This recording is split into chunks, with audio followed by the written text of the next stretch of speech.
बिस्मिल्लाहिर्रहमानिर्रहीम। अस्सलाम वालेकुम वरहमतुल्लाहि वबरकातुहू। आज हम बना रहे हैं आलू चिकन के पकोड़े। अगर आपको हमारी वीडियो अच्छी लगे तो लाइक करें और हमारे चैनल को सब्सक्राइब करें। तो शुरू करते हैं। बाउल में 250 ग्राम चिकन डालेंगे। चिकन को मैंने छोटे पीसेस में काटा हुआ है। 1 टेबल स्पून दही, 1 टीस्पून लीमू का रस, 1 टीस्पून लहसुन का पेस्ट, 1/4 टीस्पून नमक, 1/4 टीस्पून हल्दी पाउडर। इनको मिक्स करेंगे। चिकन को मैरिनेट होने के लिए रखेंगे आधा घंटा। आधा घंटा गुजर गया। अब हम पकौड़ों का मिक्सचर तैयार कर लेते हैं। 250 ग्राम आलू डालेंगे, सब्ज़ धनिया,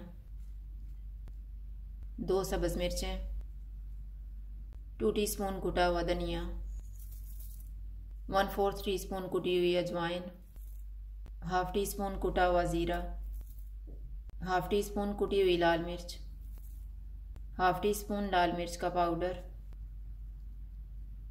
1/4 टीस्पून बेकिंग सोडा, हस्बे जायका नमक। इनको मिक्स करेंगे।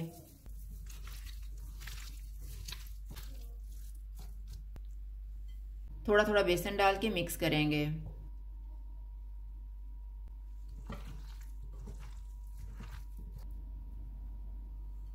एक प्याज डालेंगे,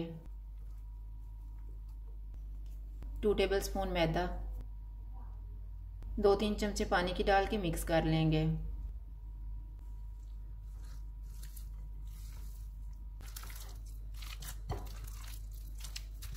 मिक्सचर तैयार हो गया। अब हम इनको फ्राई कर लेते हैं।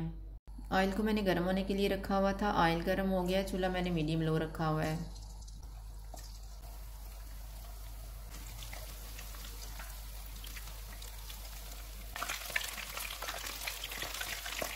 पकौड़े फ्राई हो गए, इनको निकाल लेते हैं।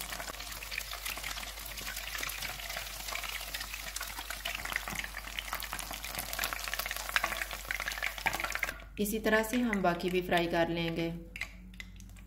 आलू चिकन के पकौड़े तैयार हैं। अगर आपको हमारी वीडियो अच्छी लगे तो लाइक करें और हमारे चैनल को सब्सक्राइब करें। शुक्रिया। अल्लाह हाफ़िज़।